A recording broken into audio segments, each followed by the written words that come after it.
Puluhan tahun riset penelitian mengkonfirmasi bahwa kepala sekolah menempatkan peranan penting dalam pendidikan.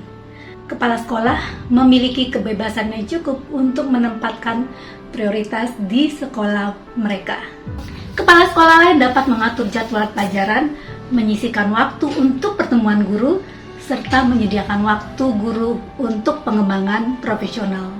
Memantau kemajuan maupun implementasi program, siswa-siswi yang mewarnai peradaban dengan kebaikan pun akan muncul di berbagai belahan bumi jika kepala sekolah mampu melakukan peran ini. Lukman Fajar Purwoko mengawali karirnya menjadi seorang guru di Nurul Fikri Boarding School Serang dan membimbing berbagai siswa berpartisipasi maupun memenangkan lomba riset ataupun juga robotik di tingkat daerah, wilayah, nasional, bahkan internasional. Contoh seperti di Singapura, Malaysia, Thailand, Korea, Cina, Azerbaijan, dan Brazil.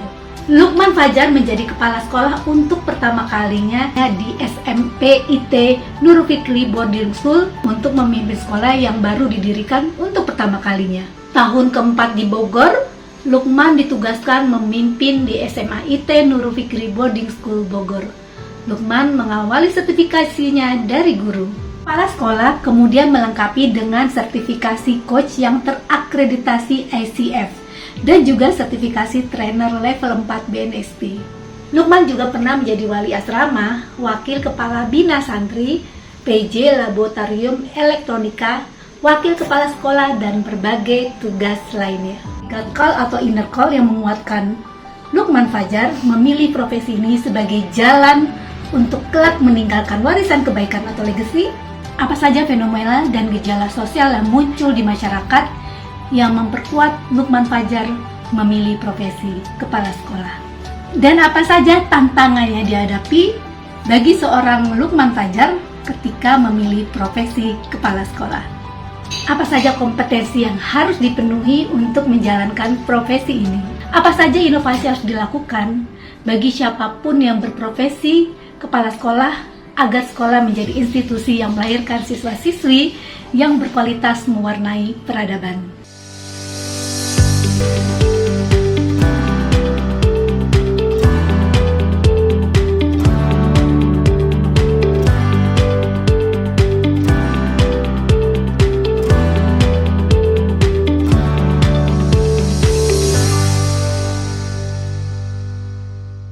Mas Lukman, kenapa sih Mas Lukman ini memilih berada di jalur profesi yang industrinya adalah pendidikan, Mas Lukman? Kalau berbicara mengapa, ini sebenarnya proses perjalanan panjang ya Mbak ya, bagiku sendiri ya. Semacam merecall kembali nih, gitu.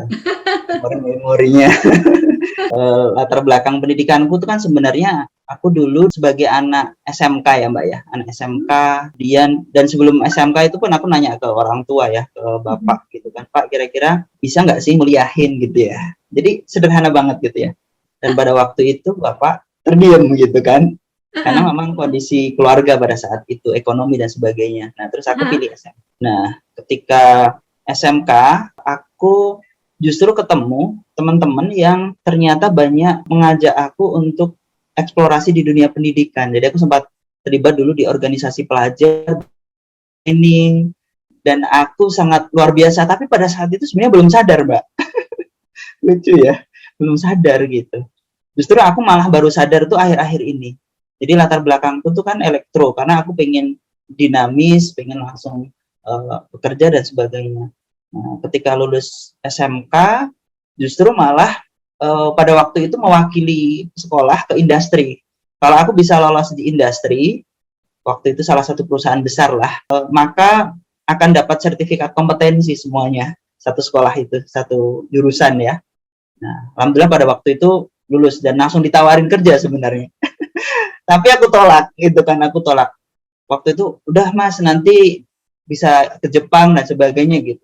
Pada waktu itu aku tolak, aku sederhana, ternyata aku pengen kuliah, yang pada saat itu belum kebayang biayanya dari mana gitu. Karena apa?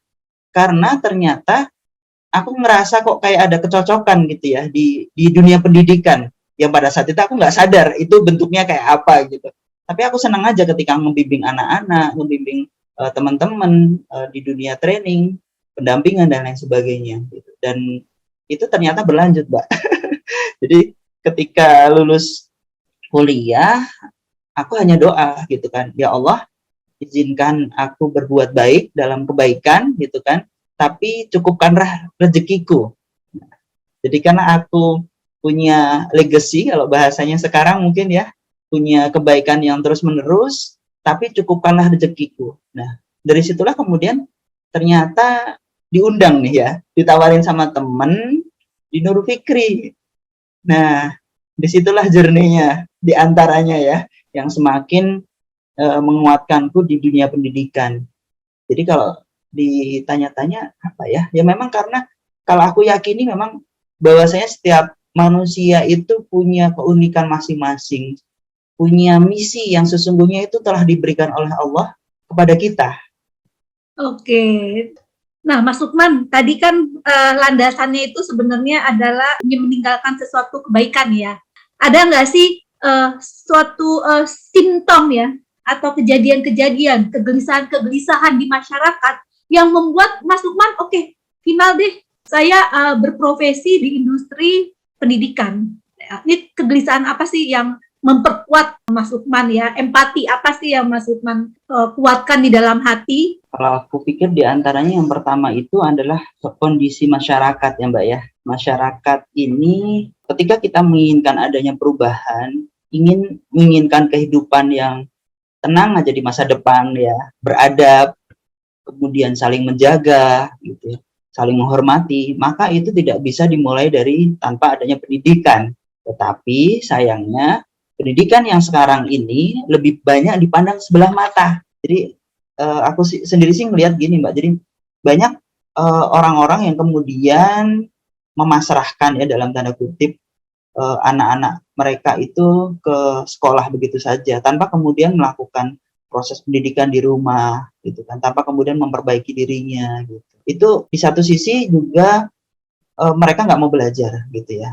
Bagiku itu satu fenomena, padahal kalau menurut sudut pandang Tripusat Pendidikan, itu kan pendidikan itu ada keluarga, masyarakat, dan institusi pendidikan itu sendiri. Nah, disinilah aku kemudian pengen memunculkan harmonisasi di antara ketiganya nih. Bagaimana sesungguhnya sebagai seorang orang tua, kita perlu belajar loh. Di sisi lain, masyarakat juga bagaimana bagaimana mendesain masyarakat itu sebagai masyarakat pembelajar. Jadi bagaimana ketika anak itu berkunjung ke rumah temannya, itu diajarin adab, diajarin perilaku yang baik, diajarin tata krama yang baik dan sebagainya. Itu, dan bagaimana kemudian tetangga itu bisa jadi menjadi salah satu, atau masyarakat itu bisa menjadi salah satu model aktualisasi gitu ya. Contohnya, ya sudah presentasi saja di perusahaanku gitu kan, anakmu. Itu kan sebuah sarana kolaborasi komunitas ya, berbasis komunitas menurutku. Di sisi lain juga sekolah menurutku sih masih banyak PR gitu. Karena banyak hal-hal yang sesungguhnya tidak tepat atau kurang tepat dilakukan di dunia pendidikan, tetapi itu masih terjadi. Nah, kira-kira sih kalau dilihat dari 3 sudut pandang atau tripusat pendidikan sih secara sederhana seperti itu kalau aku melihat. Nah, terkait profesi yang kita akan bahas ini kan khusus mengenai profesi kepala sekolah nih. Kenapa sih nih kita nih ya para penonton YouTube ya yang di channel Zona Profesi perlu mengenal profesi ini? Kenapa nih Mas? Menurut Mas Lukman, kira-kira kenapa sih saya harus tahu profesi ini gitu? Menurutku sih profesi kepala sekolah ini salah satu posisi kunci ya Mbak ya. Salah satu posisi kunci di dalam mengembangkan institusi pendidikan itu sendiri. Bahkan ketika kepala sekolah itu bisa berjalan secara optimal, maka dia bisa juga mengimplementasikan tripusat pendidikan itu. Nah, contohnya apa? Contohnya kalau di sekolah ya yang sudah aku bisa ceritakan saja gitu kan. Sebagai seorang leader, aku berusaha mengembangkan sekolah Nur Fikri Boarding School Bogor berbasis kompetensi yang dibutuhkan ya, guru-guru dikembangkan, kemudian bagaimana lingkungan sekolah diciptakan, tidak hanya lingkungan fisik, tapi lebih daripada itu, lingkungan untuk belajar, lingkungan untuk bagaimana anak-anak memiliki semangat untuk eager to learn, gitu ya. memiliki obsesi untuk belajar. Bagaimana anak-anak memiliki kemampuan self-regulated learning. Dia tahu potensinya di mana, kelebihannya di mana, mau menuju kemana, dan apa yang harus dilakukan. Yang hal-hal tersebut itu jarang dilupakan ya. Orang lebih banyak melihat ke written curriculum dibandingkan hidden curriculum. Padahal sebenarnya itulah sekolah itu di situ. Bagaimana menjadikan orang-orang yang keluar dari institusi pendidikan itu, anak-anak yang keluar dari institusi pendidikan itu, mereka menjadi pembelajar sejati. Nah, dan itu perlu di set up tentu saja dari guru dan sistem. Disitulah salah satu peran penting kepala sekolah. Nah, dari sudut pandang masyarakat, sebenarnya kepala sekolah juga bisa memainkan peran pentingnya ketika kepala sekolah berkoneksi, berjejaring dengan berbagai lembaga terkait dengan berbagai institusi. Ya. Contohnya misalkan sebelum pandemi nih, saya sempat ke Australia, kemudian melakukan pola-pola kerjasama dan sebagainya. Nah, hal-hal seperti ini penting ya. Bagaimana sekolah bisa mengajak berbagai komunitas, berbagai daya dukung, hal-hal yang lainnya itu untuk berkolaborasi. Saat ini saya juga terlibat di Muslim Coach Community, Mbak. Dan itulah yang kemudian saya ajak juga terlibat sebagai coach untuk orang tua. Nah, berbicara tentang orang tua, kemarin sejak tahun lalu tidak hanya seminar pendidikan orang tua, tetapi kami lengkapi parenting itu dengan coaching.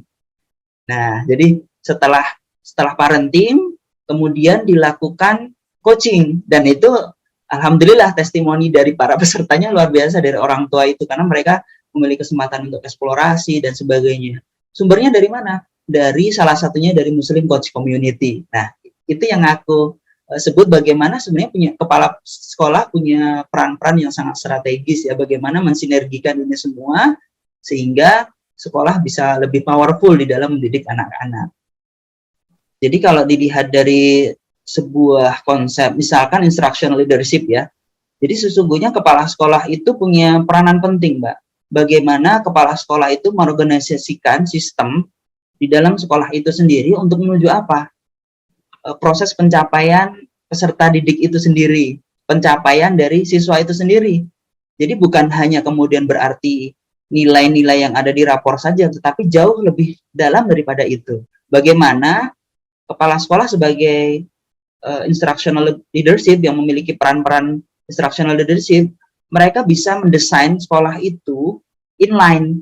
Nah, jadi apa yang menjadi outcome, apa yang menjadi output, kemudian bagaimana sistem di dalamnya, itu di-manage semuanya oleh kepala sekolah. Dan ini tentunya bukan hal yang sederhana.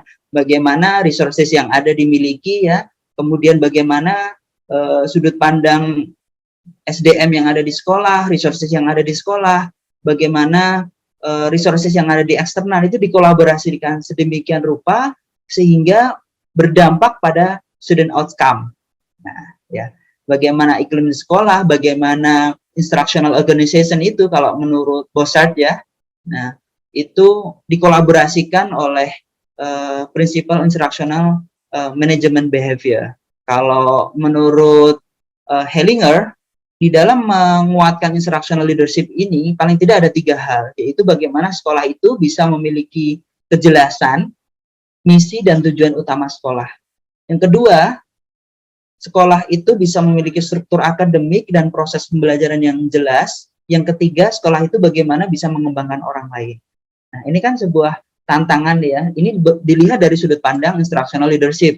Nah, bagaimana sekolah itu bisa mengembangkan orang, bisa memiliki struktur akademik dan proses pembelajaran yang jelas, dan bagaimana menuju misi dan tujuan sekolah. Dilihat dari sudut pandang perspektif, bagaimana seorang pimpinan kepala sekolah menurut Christine Devita, itu ternyata kepala sekolah juga memiliki peranan penting di dalam setting direction, yang kedua making organization work, yang ketiga adalah developing people. Nah, ini beberapa kajian teori yang menurutku penting sekali. Mengapa kepala sekolah itu punya peranan penting? Tanpa kepala sekolah yang kuat dari sisi leadership, dari sisi kedekatan terhadap timnya, dari sisi manajemen dan paradigma tentu saja, maka nggak sederhana itu. Jadi tidak hanya kemudian yang datang memimpin rapat, nongkrong, pulang. Nah, nggak bisa seperti itu, tanda tangan nggak bisa. Maka kita bisa lihat sekolahnya akan jadi seperti apa kalau kepala sekolahnya seperti itu, gitu ya. Dan kita bisa melihat. Nah, kalau dilihat dari sudut pandang, misalkan kepala sekolah dari sudut pandang konsep distributed leadership. Kalau menurut Dean Eichel Marx itu ada 8 poin penting ya. Ketika kepala sekolah itu melakukan proses-proses atau distributed leadership. Di antaranya adalah shared responsibility, shared power and authority, synergy, dan leadership capacity. Kemudian bagaimana menjadikan sekolah itu organizational learning. Nah, bagaimana menciptakan ethical climate, ya. Kemudian menciptakan democratic and investigative culture. Kemudian juga terlibat di macro community engagement. Nah, ini kan luar biasa ya kalau kita lihat, oh ternyata nggak sesederhana yang dibayangkan ya kalau mau jadi kepala sekolah berbasis international leadership dan distributed leadership. Prinsip yang ketiga yang sempat terfikir diantaranya adalah bagaimana terus memperbaiki diri ya Mbak ya. Karena tanpa kemudian kita terus memperbaiki diri, maka kita akan menjadi pribadi yang sombong. Kita merasa udah paling bagus, sudah keren gitu. Padahal sesungguhnya kalau kita mau ngorek-ngorek kesalahan kita, itu pasti banyak sekali.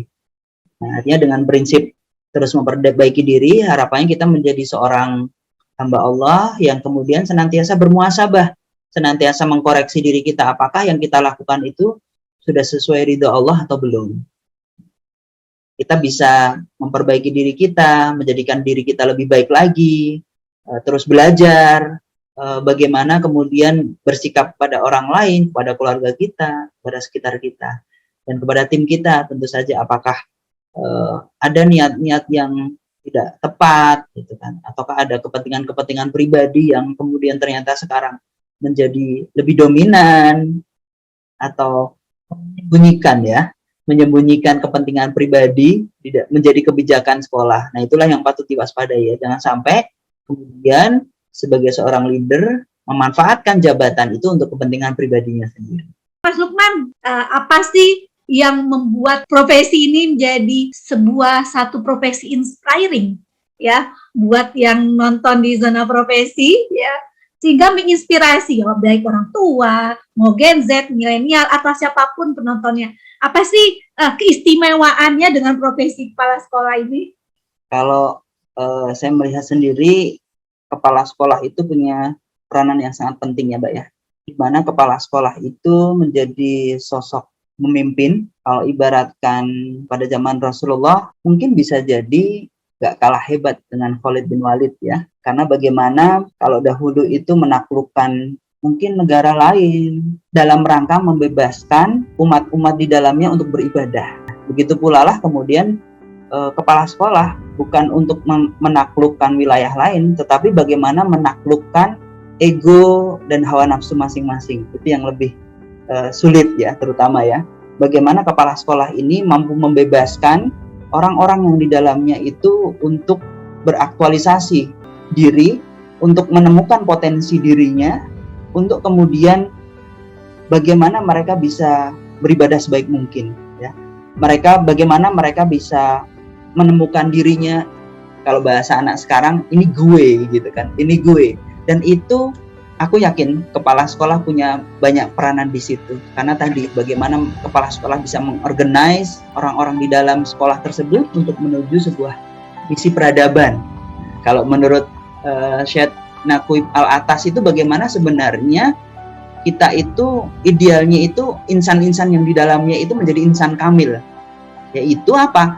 Seseorang yang sanggup menampakkan sifat-sifat ketuhanan dalam perilakunya dan betul-betul menghayati kesatuan esensialnya dengan wujud ilahiyah tanpa harus kehilangan identitasnya sebagai seorang hamba dari makhluk. Artinya apa? Artinya kita akan melihat sosok seorang muslim ya, seorang yang kemudian memiliki wujud ya, menampakkan sifat-sifat ketuhanan. Jadi kebaikan yang ada itu kebaikan ya, bukannya keburukan yang nampak pada dirinya, tapi orang di dekat dengannya itu tenang. Itu umat apapun itu, agama apapun itu akan tenang berada dekat dengannya ya. bukan menampakkan sifat permusuhan, ya. Sebagaimana kita lihat ya, sebenarnya para ulama itu demikian, ya.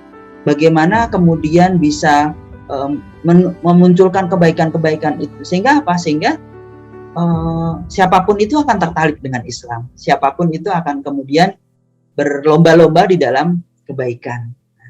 Nah, Mas Lukman, apa sih prinsip ya yang harus dipegang nih buat siapapun ya yang ingin menjadikan profesi kepala sekolah itu sebagai jalan kebaikan baginya, jadi warisan kebaikan, nggak hanya warisan kebaikan tapi juga sebagai sumber rezeki ya. Nah, apa sih prinsip yang harus dipegang nih menurut Mas Lukman? Kalau menurutku Mbak, prinsip yang harus dipegang adalah pertama semangat untuk belajar, di mana kita sebagai seorang kepala sekolah ketika kita mau mengambil profesi ini maka harus semangat belajar, memberikan contoh ya, agar apa? Agar timnya juga ikut mau belajar. Kemudian karena ada tanggung jawab besar di pundaknya, mau nggak mau jangan sampai dia salah mengambil keputusan. Dan itulah fungsi salah satu manfaat yang belajar. Dan bagaimana ketika dia sudah belajar, dia bisa membimbing timnya, bisa mengajak timnya untuk tumbuh jauh lebih hebat lagi. Nah, prinsip yang pertama belajar. Nah, prinsip yang kedua adalah bagaimana sebenarnya kepala sekolah itu, kalau bagiku adalah melayani. Seorang kepala sekolah haruslah mau melayani timnya. Dan ini aku pakai betul gitu ya Mbak ya.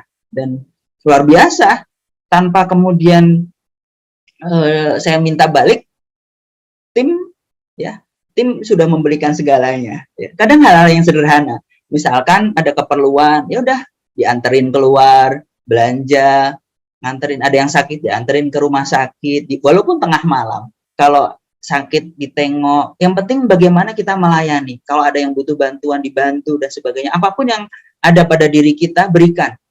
Bahkan kalau aku bilang itu mobilku tuh mobil umat. Jadi silahkan dipakai gitu kan, siapapun gitu yang butuh gitu. Artinya apapun yang kita berikan, berikan aja ke mereka. Insya Allah nanti akan diganti sama Allah gitu. Jangan khawatir. Oke. Sebuah apa ya, kepala sekolah tuh disebut berhasil tuh ada nggak sih standarnya, misalnya apakah lulusan muridnya ada kali penerimaan murid ya jumlahnya banyak, atau yang lulus ke PTN negeri kan kadang suka begitu ya, standar keberhasilan sebuah sekolah tuh dia lulus PTN negeri. Apakah sebenarnya indikator keberhasilan itu hanya dari itu, Mas? Ini diskusi yang sangat mendalam nih Mbak ya. Saya pikir ini tergantung apa yang menjadi visi misi sekolah ya Mbak ya. Bagaimana visi dan misi sekolah itu kemudian bisa diturunkan menjadi KPI lah, Key Performance Indicator dari sekolah tersebut ya. Dan apa yang menjadi mungkin kalau sudut pandang wide important goals-nya gitu ya, itu bisa tercapai atau enggak gitu kan kalau dari sudut pandang WIG. Nah, dan ini menurutku sih sangat relatif ya, berbasis apa yang menjadi visi dan misi yayasan. Bisa jadi ada tujuan jangka pendek dan ada tujuan jangka panjang.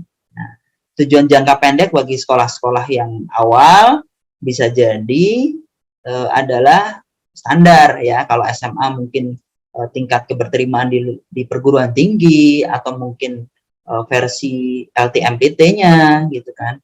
Tapi bisa jadi ketika melihat visi dan misi sekolah, tentu saja itu diturunkan apa yang menjadi fokus dari sekolah tersebut dan bagaimana kepala sekolah tersebut mampu mengantarkan sejauh mana dari visi dan misi tersebut. Nah, ketika itu mendekati, tentu saja itu menjadi salah satu variabel keberhasilan dari kepala sekolah itu sendiri.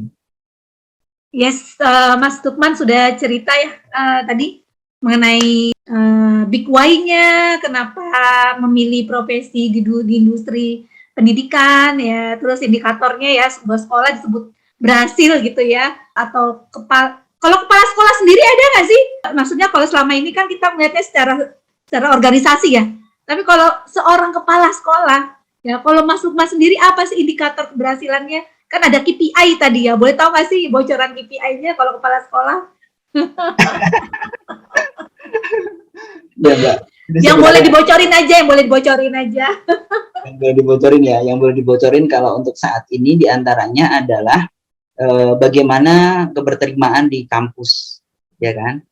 Keberterimaan di kampus. Kemudian bagaimana diantaranya itu bagaimana ketercapaian dari sudut pandang implementasi, ya, VTR and Go. Nah, jadi ada poin-poin seperti itu ya. Bagaimana apa sih yang menjadi fokus tahun ini? Kemudian variabel yang lain tentang bagaimana proses leadership itu bisa tumbuh, ya, di anak-anak. Itu sih Mbak beberapa yang saya pikir sih itu bisa menjadi salah satu referensi juga ya, salah satu pada kajian ya, untuk menjadi kajian. Kalau dari sudut pandangku sendiri sih sebenarnya kalau dari 5 level of leadership-nya Maxwell ya Mbak ya, itu kan yang keempat itu kalau nggak salah bagaimana mereka bisa menumbuhkan timnya. Nah kalau target pribadiku justru seperti itu, bagaimana timku itu bisa tumbuh yang mereka jauh lebih baik daripada aku. Nah disitulah kemudian aku menetapkan target keberhasilanku sendiri. Karena Oh, jadi itu tanpa, nggak ada di KPI ya, berarti ada di indikator keberhasilan sendiri ya? iya, kalau Oke, aku melihatnya seperti itu, Mbak ya. oke. Buat kita yang udah terinspirasi nih dengan profesi kepala sekolah ya, walaupun kali ini kan kita terwakilkan oleh kepala sekolah dari Nurul Fikri. Ini boleh cerita nggak sih kepala sekolahnya saya lihat megang 3 NF ya? Masya Allah. Oke, jadi kepikiran nih karena megang 3 NF nih ya, 3 Nurul Fikri ya. Di mana aja tuh Mas Lukman?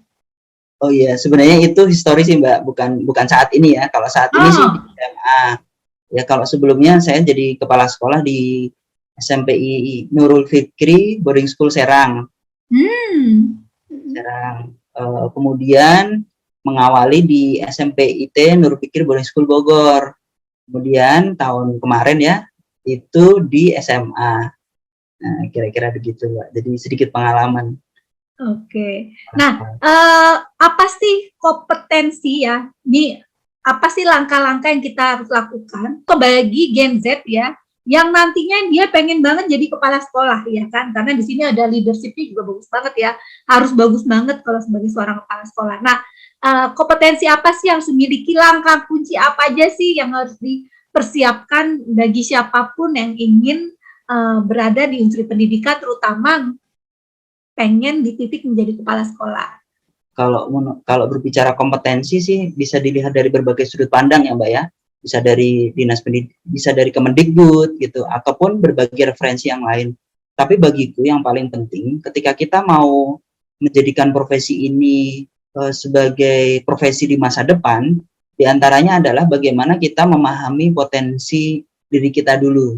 Apakah kemudian kita betul-betul memiliki semangat yang kuat untuk menjadi seseorang yang berkhidmat, kalau saya bahasanya begitu, yang berjuang di dunia pendidikan, karena ini nggak sederhana, nggak seperti yang dibayangkan kemudian kepala sekolah bisa duduk santai dan sebagainya. Jangan bayangkan seperti itu. Malam-malam saya masih sering mendampingi tim untuk bekerja, rapat dan sebagainya. Kalau dipikir-pikir demikian, jadi nggak ada yang santai sebenarnya. Tapi bagaimana kemudian kita menjadikan ini sebagai sebuah kenikmatan, sebagai sebuah hobi. Nah, artinya kalau memang yang pertama kita memiliki kecintaan terlebih dahulu ya di dunia pendidikan, sehingga segala sesuatu itu tidak bisa kita uangkan, dalam tanda kutip kita konversikan langsung kepada uang.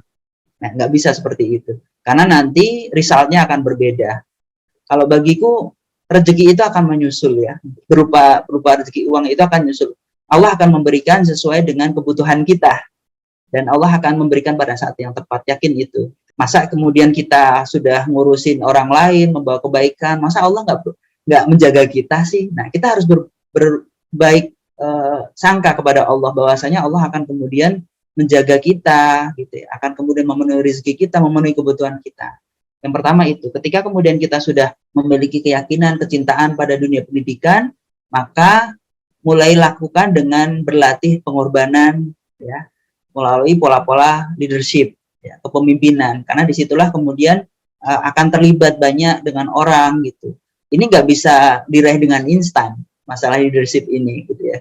Karena seringkali ketika kita terlibat di sebuah organisasi, kita mengorbankan apa yang kita miliki, waktu, membagi fokus, membagi perhatian, bagaimana di saat kita punya masalah dan kemudian orang lain datang ke kita, bagaimana kita bisa menemani mereka, menyelesaikan masalah-masalah mereka. Itu hal sederhana yang sesungguhnya penting dimiliki oleh seorang leader. Tapi tidak semua leader memiliki kemampuan hal seperti itu ya. Nah, kalau saya melihat seperti itu. Jadi kalau boleh saya lihat, saya sederhanakan bagaimana kepala sekolah ini punya 3 hal, yaitu dari sisi attitude, skill and knowledge, dan diawali dengan growth mindset, grow spirituality, dan grow integrity. Jadi bagaimana kepala sekolah itu bisa memiliki semangat untuk berkembang dari sudut pandang spiritualitas dan integritas. Jadi dia senantiasa belajar, oh iya ternyata kemarin yang saya lakukan itu tidak etis, tidak betul. Bagaimana saya harus memperbaiki diri. Nah, sudut pandang lain, kalau saya boleh lihat, kepala sekolah itu juga bisa idealnya menjadi seorang coach, ya, leader as a coach. Bagaimana kepala sekolah bisa menjadi instructional leader. Di sisi yang lain, bagaimana kepala sekolah itu bisa menerapkan konsep-konsep atau prinsip-prinsip distributed leadership. Kemudian bagaimana kepala sekolah bisa menjadi seorang pelayan, servant of leadership. Bagaimana kepala sekolah itu memiliki, kalau ada konsep namanya servant, ada namanya konsep prophetic leadership, kepemimpinan berbasis kenabian. Disinilah dengan modal-modal seperti itu, harapannya kepala sekolah dirinya sendiri bisa memimpin kepada perubahan. Jadi kompetensi yang lain yang perlu dimiliki adalah bagaimana kompetensi untuk memimpin perubahan. Dan itu tidak bisa dilakukan tanpa kemudian merubah dirinya sendiri. Jadi merubah dirinya sendiri itu hal yang paling penting yang harus dilakukan ketika adik-adik sekalian mungkin ingin tertarik menjadi kepala sekolah.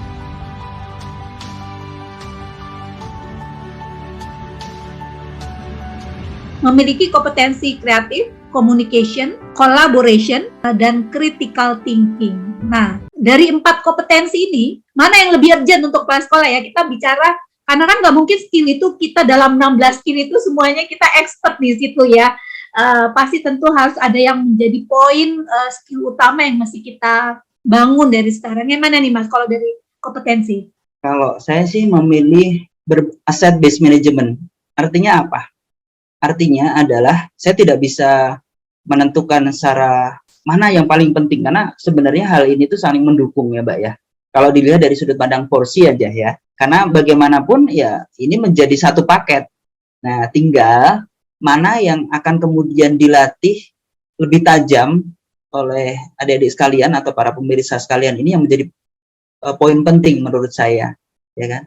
Mana yang kemudian pertama mulai dari keunggulan kalian. Mana di antara keunggulan kalian yang itu lebih dibandingkan orang-orang lain di usia kalian, misalkan dari sudut pandang critical thinking, tajamkan itu, ya kan? Nah, baru kemudian bisa dilatih 4 aspek yang lain. Nah, karena kalau aku lihat sebagai kepala sekolah itu kayaknya sebuah sosok yang komplit gitu ya, mau nggak mau ya aspek-aspek itu tuh memang harus ada ya, walaupun tidak sesempurna yang dibayangkan, tetapi pasti punya ketika memang mau critical thinking. Nah, kalau dia nggak punya aspek kemampuan critical thinking, bagaimana dia bisa kemudian memunculkan ide-ide atau gagasan-gagasan, sintesa-sintesa yang akan diperlukan untuk mengambil keputusan. Misalkan creativity nggak ada, ya maka programnya ya hanya itu saja, gitu kan. Collaboration, ya sekolahnya nggak akan berkembang, gitu kan, dan sebagainya ya. Jadi menurutku mana potensi kalian yang kemudian itu unggul, pertajam dulu di situ, sambil kemudian kuatkan dengan cara-cara yang lain sehingga potensi-potensi yang lainnya itu akan mengikuti. Karena orang kadang akan melihat begini, oh orang ini tuh keren ya dari sudut pandang ini. Nah, jadi ibaratkan kalau saya boleh misalkan kita di dalam konsep profesi ini kita itu memantaskan diri kita gitu Mbak ya. Memantaskan diri kita, nanti suatu saat ini lowongan ini akan muncul. Tapi ketika lowongan ini muncul, kita belum pantas, kita nggak akan bisa. Nah, jadi bagaimana kita itu memantaskan diri kita, memenuhi diri kita dengan kompetensi-kompetensi yang dibutuhkan, belajar, terus berusaha memperbaiki diri kita, menjadi versi yang terbaik dari diri kita, yang diinginkan oleh Allah tentu saja. Nah, sambil nunggu, peluang ini. Nah, nanti demikian peluang ini ada, nanti kita tinggal masuk. Tapi ketika peluang ini ada dan kita dipaksakan, maka kita tetap saja nggak bisa maksimal ada di profesi tersebut. Nah, oleh karena itu pantaskanlah diri kalian sehingga kalian memang layak menduduki amanah tersebut, mendapatkan amanah tersebut. Jadi harus fit ya, harus fit antara opportunity, fit ke ininya ya, kepada kompetensi kita. Fit nggak, kalau nggak fit juga nggak masuk ya. Oke. Nah, tadi kan kompetensi yang dibutuhin dari 16 skill itu ada 4 kompetensi. Lalu ada 6 karakter berkualitas yang harus dimiliki kalau ngikutin yang versi 16 21st century skills ya. Nah, itu adalah curiosity, inisiatif, persistent, adaptive, leadership ya. Kalau leadership dari tadi udah disebut-sebut ya. Social and culture awareness ya. Nah, ini lebih banyak dominan mana nih yang dibutuhkan buat siapapun yang lagi mantau ya, lagi watching channel YouTube Zona Profesi? Tentu saja kalau diminta memilih, fokusnya ke leadership ya Mbak ya. Bagaimana ke leadership itu dikuatkan ya, tentu saja, karena itu menjadi modal utama ya, yang akan kemudian menyebabkan ya dalam menstimulan, bisa jadi ya menstimulan yang lain. Cuman kan kita berbicara leadership yang seperti apa gitu kan, itu yang butuh kemudian dieksplor lebih lanjut. Nah, saya pikir ketika kita mengembangkan potensi-potensi yang lain seperti rasa ingin tahu, kemudian inisiatif, atau bagaimana ketika kita terus bertumbuh ya dengan grit tadi ya, itu menurutku sih oke banget ya. Yang salah satu penting, kata kunci menurutku yang salah satu penting itu ya grit ya. Ketika kita, seringkali orang itu ketika sudah terjatuh dia bangkitnya itu lama. Nah, menurutku grit itu menjadi salah satu variabel penting, karena kita nggak bisa mengharapkan suatu saat, setiap saat kita disanjung, setiap saat kita sukses. Nah, bagaimana di saat kita memiliki grit itulah kemudian kita cepat bangkitnya.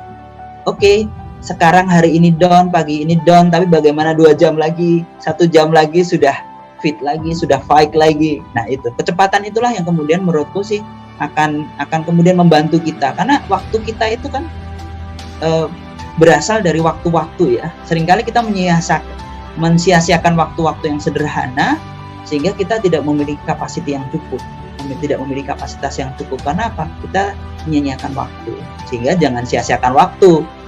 Dalam tanda kutip, kalau isunya sekarang, oke, kita sedang sakit secara emosional, tapi bagaimana kita menyadari hal tersebut dan terus cepat untuk bangkit.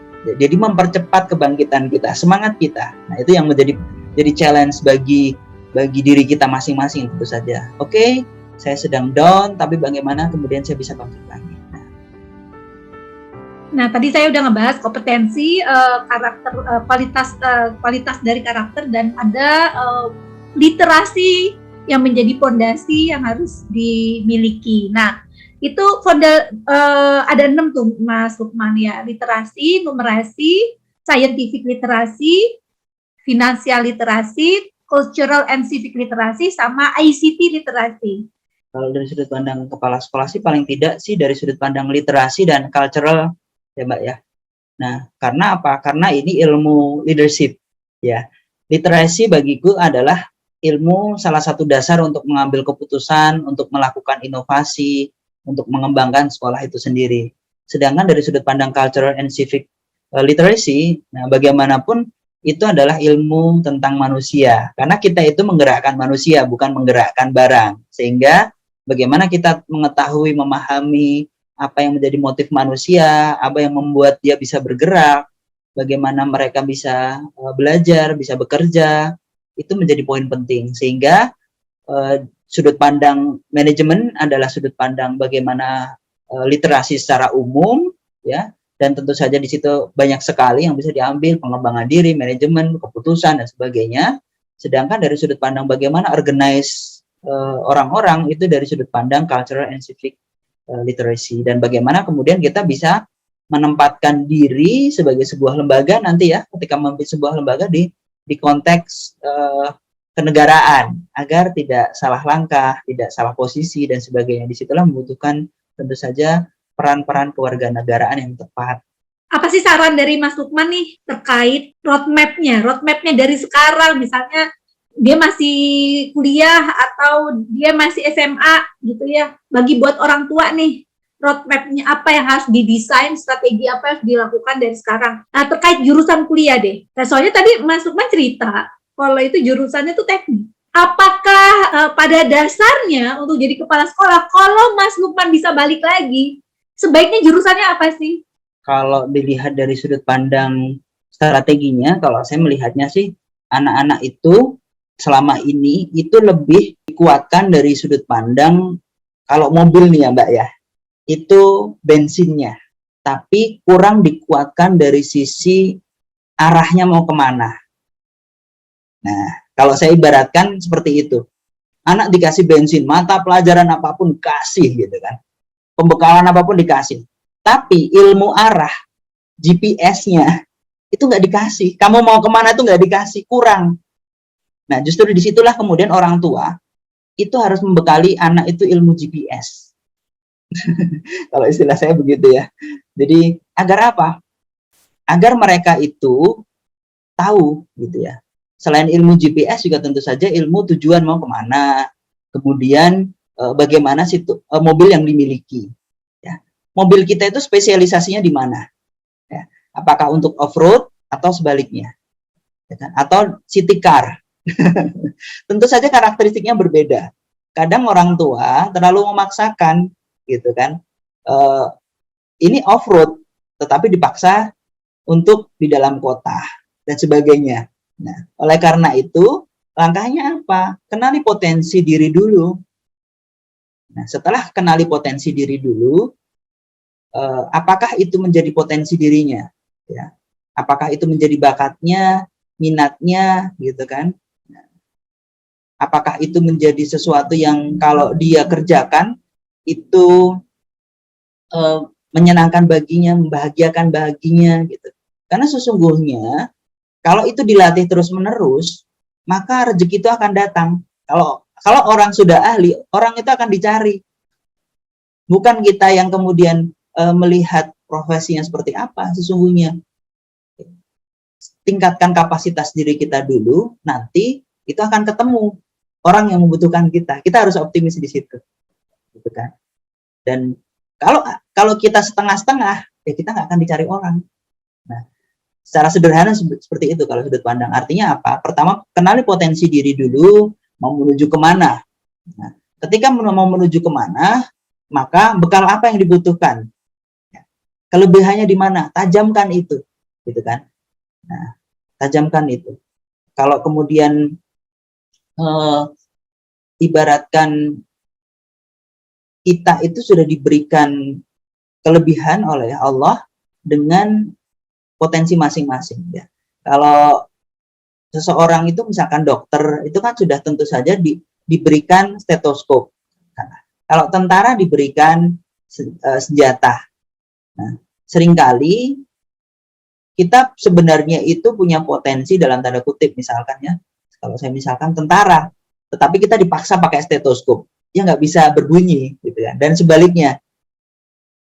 Artinya memang Allah tuh sebenarnya ngasih potensi-potensi itu kepada kita, tapi kita yang harus tahu bagaimana sih potensi yang apa sih yang ada sih di dalam dirinya itu. Nah, setelah tahu potensinya, kemudian apakah itu sesuai dengan dirinya sendiri atau enggak. Nah, disitulah proses perjalanan manusia itu mencari. Nah, dan ini nggak sederhana. Nah, setelah tahu potensi, mau melakukan pengembangan diri lewat apa? Apakah kemudian training, ataukah dengan coaching atau mentoring atau kombinasi di antara ketiganya. Kemudian berproses, evaluasi secara berkala. Dan jangan lupa ketika kalau saya menyebutnya ke anak-anak, ke murid-murid itu kita membuat individual development plan. Kita buat skema, kita buat perencanaan, dan jangan lupa kaitkan selain profesi kontribusi, Mbak Di. Nah, karena tanpa adanya kontribusi maka kita nggak akan kurang berarti di mata Allah ya, dan dari mata masyarakat. maka pastikan kalian punya kontribusi. Dan saat kalian punya kontribusi, keinginan untuk berkontribusi, maka yakinlah semestakum ya, semesta akan mendukung gitu ya. Karena engkau tidak berjuang untuk dirimu sendiri, tetapi kalian berjuang untuk alam semesta, akan berjuang untuk orang lain, dan disitulah banyak doa-doa yang menyertai, banyak ridho Allah yang akan menyertai menuju cita-cita itu. Oke, Mas, tapi tadi belum dijawab loh. Kuliahnya berarti harus apa nih? Nah, iya betul. Berarti kalau saya prefer lebih ke manajemen pendidikan ya, Mbak ya. Manajemen pendidikan ketika memang menjadi kepala sekolah ya. Tapi jangan hanya dilihat dari sudut pandang manajemennya saja, tapi harus dipraktekkan dengan organisasi.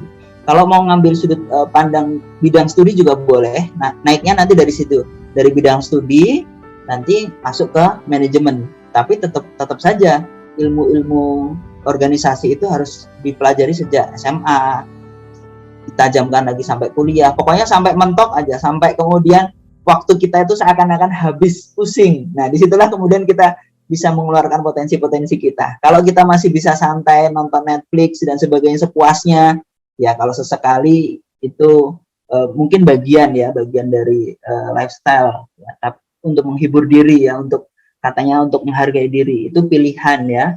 Tetapi ketika kemudian kita masih waktu luang, nah berarti disitulah kemudian kita bisa tanya kepada diri kita sendiri, apakah kita sudah produktif atau belum.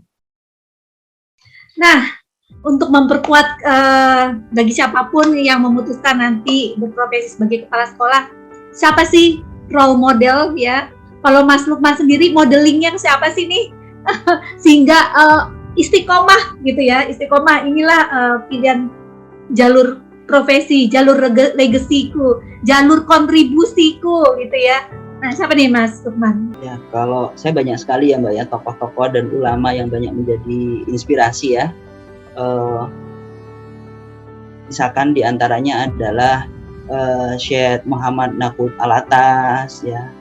Kemudian kalau di Nurul Fikri itu saya sering menjadikan referensi saya itu Habib Fahmi Alaidrus, Pak Rahmat Syarifudin, itu beliau adalah sosok-sosok yang luar biasa ya diantaranya untuk saya, dan banyak sekali ya sebenarnya saya belajar dari role model di Nurul Fikri yang orang-orang terbaik di situ ya.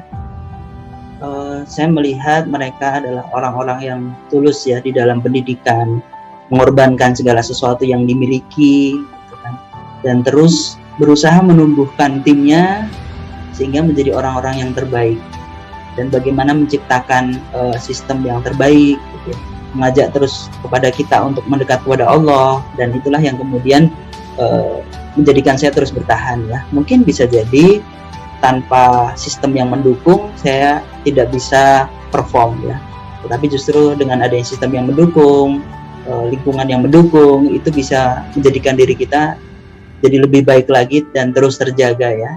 Saya nggak tahu kalau di luar ya, tapi semoga insya Allah saya bisa terus terjaga. Amin. Dari banyak profesi begitu ya Mas di dunia ini gitu ya. Bagaimana profesi ini tetap menjadi sebuah profesi yang mau diminatin gitu ya sama anak-anak Gen Z. Maksudnya kita sama-sama tahu ya, banyak banget Gen Z pengen jadi YouTuber gitu ya.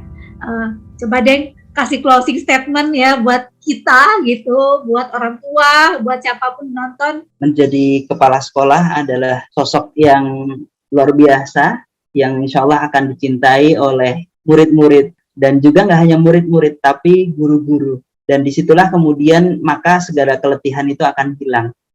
Kalau engkau bisa mewujudkan seorang kepala sekolah yang terbaik, yang berdedikasi, yang berkorban untuk murid-murid dan untuk guru-guru, maka sesungguhnya engkau akan melihat berbagai cinta itu muncul dari mereka, baik dari murid maupun dari guru-guru, dan di saat itulah maka segala keletihan, segala kecapaian itu akan hilang, dan engkau akan menjadi pribadi yang senantiasa berbahagia. Dan yakinlah, setiap saat, setiap langkah yang engkau lakukan itu sesungguhnya diberikan pahala, karena sesungguhnya berbuat kebaikan, dan berbuat kebaikan. Dan bayangkan ketika mereka nanti menjadi orang-orang terbaik, mereka akan ingat, wah dulu saya diajarin ilmu arah oleh kepala sekolah saya. Dulu saya tidak hanya dipelajari matematika, tapi saya diajari cara untuk hidup. Diajari saya harus menuju kemana. Dan itu memotong kehidupan saya. Dalam tanda kutip, menjadikan hidup saya lebih efektif. Yang tadinya saya harus muter-muter mencari potensi saya menjadi punya shortcut-nya. Saya bisa menjadi punya jalan pintasnya. Dan itulah yang membuat saya bisa berhasil selama ini. Saya sudah mendahului yang lain. Di saat yang lainnya masih bingung mencari potensi diri, maka saya dibimbing oleh kepala sekolah saya sehingga bisa menemukan potensi diri saya dan saya bisa menuju ke apa yang seharusnya saya lakukan. Dan disitulah kemudian engkau akan berbahagia. Nah, teman-teman semua, sekarang sudah dapat gambaran kan? Juga inspirasi bagaimana profesi ini dapat menjadi sebuah pilihan jalan untuk meninggalkan sebuah kebaikan yang tak lekang oleh waktu.